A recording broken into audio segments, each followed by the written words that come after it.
તો વડોદરામાં ભારે વરસાદને પગલે પૂરની સ્થિતિનું નિર્માણ થયું છે। એવામાં વડોદરામાં સ્થિતિ વણસતા સેનાની મદદ લેવામાં આવી છે। ભારતીય સેનાની વધુ 3 ટુકડી વડોદરા પહોંચી હતી। ઉલ્લેખનીય છે કે ભારે વરસાદને પગલે વડોદરામાં મોટી સંખ્યામાં લોકો પૂરમાં ફસાયા હતા, જેથી આર્મી દ્વારા તમામ લોકોને બચાવવાની શરૂઆત કરવામાં આવી છે। તો વડોદરામાં પૂરગ્રસ્ત વિસ્તારોમાં મોટી સંખ્યામાં લોકો ફસાયા છે। વડોદરામાં વરસાદને પગલે સ્થિતિ વણસતા સેનાની પણ મદદ લેવામાં આવી છે। ભારતીય સેનાની વધુ 3 જેટલી ટુકડી વડોદરા તૈનાત કરવામાં આવી છે। તો આ સંદર્ભે વધુ વિગત મેળવી લઈએ। અમારા સંવાદદાતા રૂપેશ અમારી સાથે જોડાઈ ગયા છે।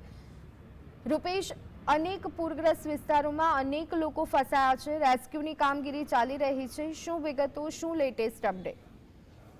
એ ચોક્કસ જે રીતનો માહોલ છે વડોદરામાં હજી પણ કેટલા વિસ્તારોમાં પાણી છે, એટલે હવે સેનાને સંપૂર્ણ હવાલો આપવામાં આવી રહ્યો છે। 4 ટીમો હાલ સેનાની છે, ઉપરાંત એનડીઆરએફની છે, એસડીઆરએફની છે।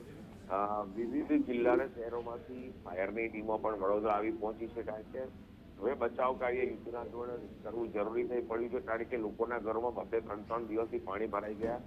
આવા પીવાની વ્યવસ્થા તંત્ર કરાવી, પણ હજી ઇન્ટિરિયર કેટલાક એરિયાઓમાં હજી નહીં પહોંચી હોવાની બૂમો પડી રહી છે। તંત્ર મહેનત કરી રહ્યું છે, પરંતુ હવે સેનાની જરૂર જણાતા હવે સેનાની મદદ લેવાઈ રહી છે।